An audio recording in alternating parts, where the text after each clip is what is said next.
Hello, welcome to the Dream Stories channel. We are glad to see you on our next shocking story. Enjoy watching. A terrible heat prevailed in the office building, located on the outskirts of the city. Although there were air conditioners in every office, and passing under the scorching sunlight passers by enviously looked at the boxes hanging under the windows, because they were supposed to give office plankton coolness and comfort in their work. But it was strictly forbidden to turn them on. All except one air conditioner, located in the director's office. It was because Yakov Mikhailovich was a very thrifty and frugal man, which is why he rented an office for his trading company in this hole and not in the city center, because it was cheaper near the tractor factory, and the fact that his subordinates, who did not have their own car, had to get to work by shuttle bus, did not bother him at all. Since childhood, Yakov was used to saving money, as his mother, Rosa Moisevna, had taught the short, obese boy. Even a chocolate, given to him as a reward, he managed to stretch for a whole week. In high school, the enterprising young man learned to multiply his fortune with the help of wasteful classmates, making 2 chocolates out of 1. In the wild 90s, spitting on his engineering degree, Yasha began his career as a simple market trader, and when his income began to grow exponentially, the entrepreneur opened first a foreign clothing store and then an entire boutique. Now, years later, he owned a whole network of chic stores across the country. But at the same time, the millionaire was extremely stingy and never paid his employees more than the minimum wage, except that the chief accountant was supposed to get a good salary, so he did not think to put his paw into the treasury of the owner. Of course, employees of the head office grumbled, but tolerated the stinginess of his director because the company at least on time and consistently paid this meager salary, unlike many other organizations in the city. However, at the first opportunity, they gladly changed their jobs, leaving the miser to pine over his treasure chest, which, as they said, he really had. Since, like the famous jackrabbit in the cartoon, the man trusted only hard currency, consisting mainly of gold and precious stones, which of course he would not keep in a bank, because of the unreliability of such a financial system. The man was not even married because, again, a family is an unnecessary expense, and such an indescribable beauty who would consume not more than half a grain a day, he could not find. So he went so far as a bachelor, unable to overcome his greed. Today, the farm manager told him that their only cleaner in the huge building was quitting because the woman could no longer stand such low pay for so much work. The janitorial manager tried to warn her that she would be fired for absenteeism if she did not work for a couple of months until she was replaced. But the woman flatly refused and laughed in the director's face. "I won't work here anymore, you can kill me." I had to count the scandalous woman out. It serves her right. She will regret it. Where will she find such a wonderful job like mine? Yakov Mikhailovich exclaimed in anger. And rightly so, chief. Women, you know, they are always dissatisfied with something. This is not so, this is not so. I'm just as well, I have been working with you for almost a year. The household manager fawned on the director in the hope that he will at last raise his salary, while his wife was almost burning the poor man out of the house, earning 5 times more. But of course, Yakov Mikhailovich missed this remark of despair of the simple man, only asking, "Are there any candidates for her place?" "No, boss, not yet. But I will." "Well, if not, then I'd better take care of this issue, otherwise I'll rely on you. Then the employee will run away again in a week." The big boss answered him. Because he really had a plan, how could he not only find an employee, but also save a lot of money? That same evening, the man decided to put his plan into practice. Jacob worked for a few more hours, thoroughly recalculating on a calculator the financial reports given to him by the accountant, so that not a single penny did not pass by the cash register. After that, quite satisfied, he went down to the first floor, where he wiped sweat from his forehead with the words, "It's a bit hot today." He took the day's receipts from the treasurer, then left the building, got into his old foreign car, and leisurely drove toward the center of the city. He did not even notice the tail behind him. Ancient rusty Zhiguli with a couple of tough guys in tattoos, which spoke quite eloquently about their past. "There he is, our dove." Finally, he crawled out. "I was tired of waiting under that chestnut tree. The sun is shining.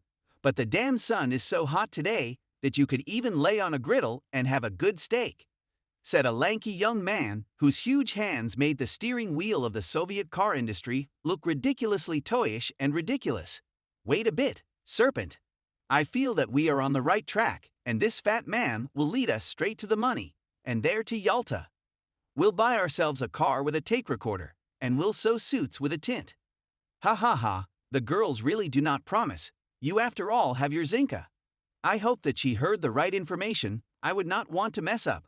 Don't worry, Moose, Zina is a hard nut to crack. She's smart as a whistle. She's a cleaning lady, but she's got ears like locators. She can spot everything.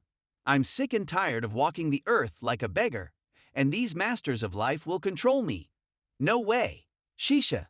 The firmly bent accomplice shouted, playing with muscles, and made a well-known figure, which he showed at this moment through the window to some old woman who gaped at the crossing, who could not move with her mouth wide open in surprise, not understanding why she had been so rewarded.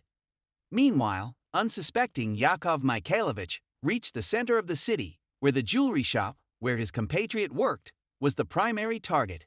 Having looked into the store with the pockets of his wide pants bulging with money, the man soon came out of there with a glowing face. After that, the car drove along the country road in the direction of the dacha settlement, where his rather modest, unattractive dacha was located. The buddies could hardly keep up with him, swearing and cursing the hell out of him for not being able to steal something more decent. Soon, however, the ex-convicts noticed the alley into which the rich man's car had turned. They stopped in front of one of the unassuming houses and looked around, got out of the car, and quickly slipped through the gate. The bandits rushed after him with all their might, their eyes fixed on the gap in the high fence surrounding the cottage. A minute later, satisfied, they were gone. That's good. I've got a pretty boy. Now everything will be all right. Tomorrow we'll make a deal.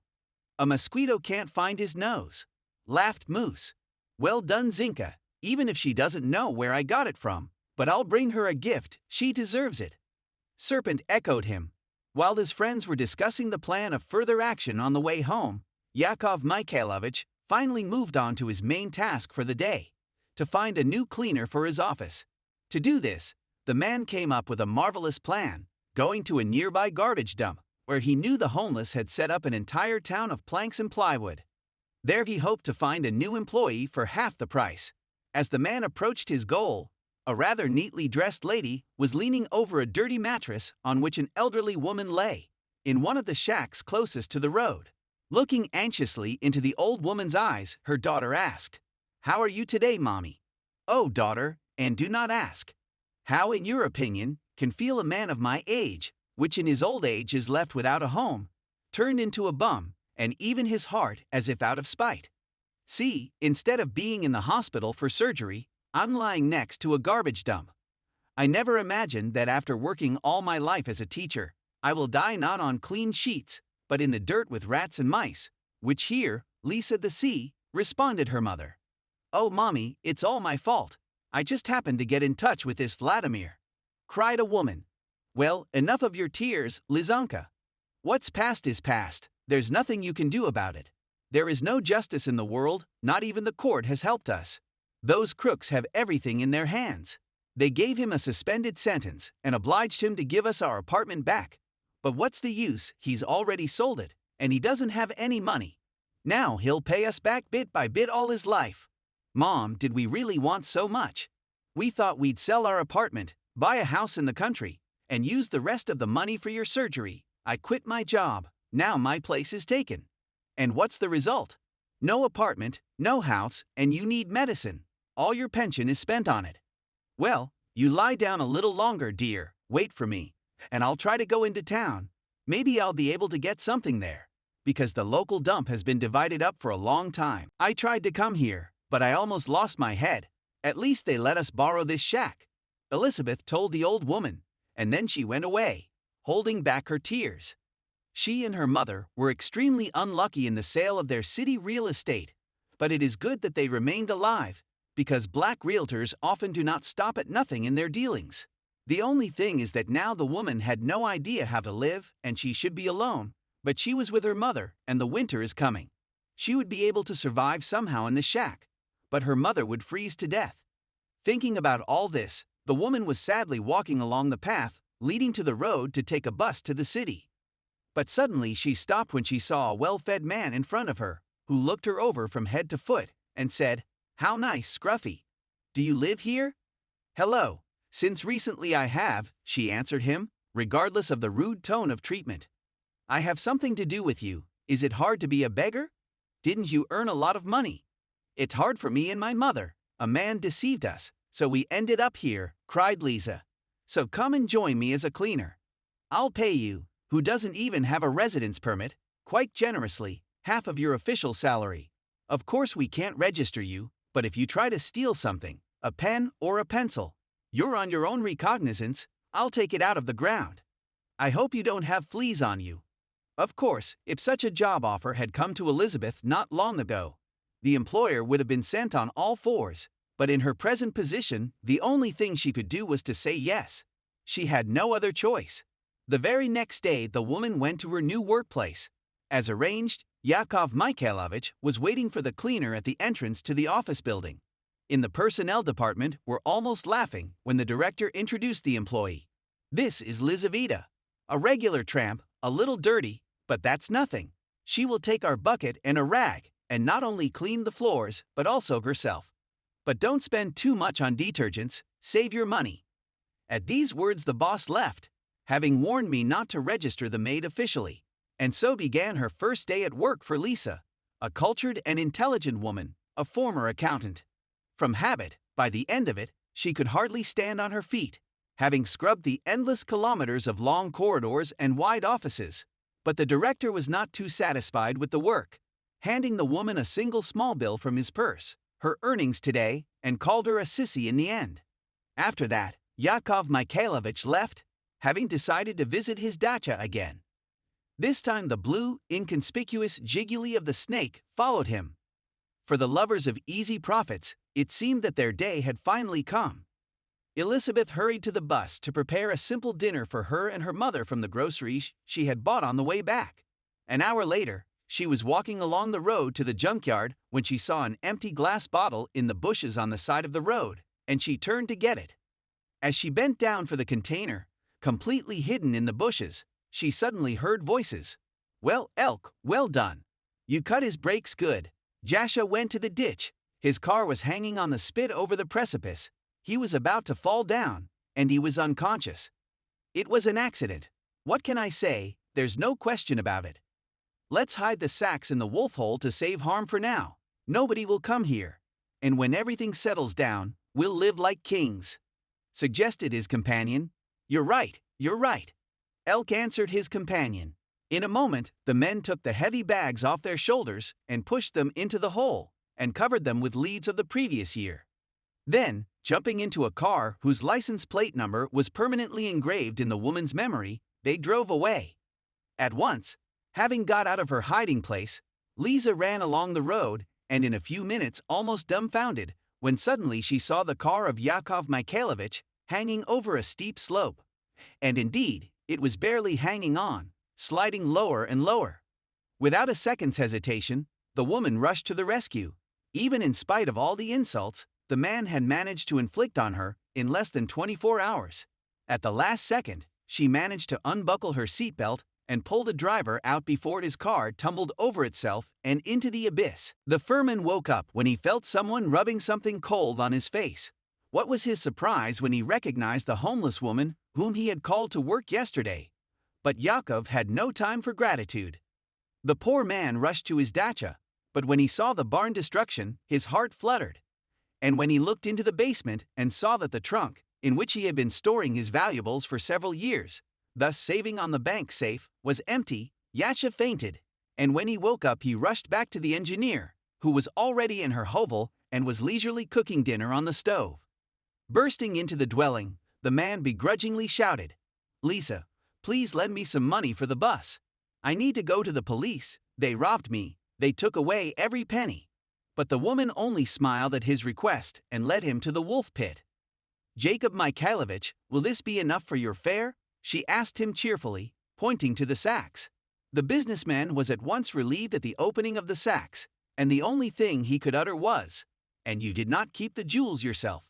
It did not take long for the snake and the elk to be in the rich man's skin, for on the same day they were sent to prison.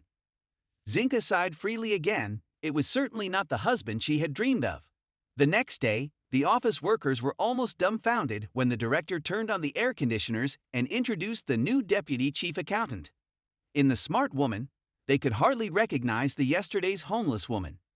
Yes, the ways of the rich are really mysterious, what they want and what they do. Now a cleaner out of staff, now an accountant with a salary, as the director, murmured the personnel officer, applying for a job, Elisabetta Ivanovna. Such was Yakov Mikhailovich's gratitude. Liza no longer had to hide with her mother in a dirty shack near the dump. The elderly woman had enough for surgery, and soon the director came to her with a beautiful little box in his hands with a weighty ring with a huge diamond and fell on his knees, officially offered her the post of chief accountant, and at the same time his hand and his heart. The millionaire reasoned, rightly, that he could not find a better candidate for wife. She eats little, but she is of much use, and in general, it is not worth saving money on the beloved woman. Elizabeth took time to think, but after 6 months of sincere courtship of Jacob, she gave her consent, forgiving him his greed, because he was not a bad man in general, not counting some lordly habits, which, however, probably, were not yet hopeless, making a small allowance for his long bachelor life. Thank you for your watching. See you next time.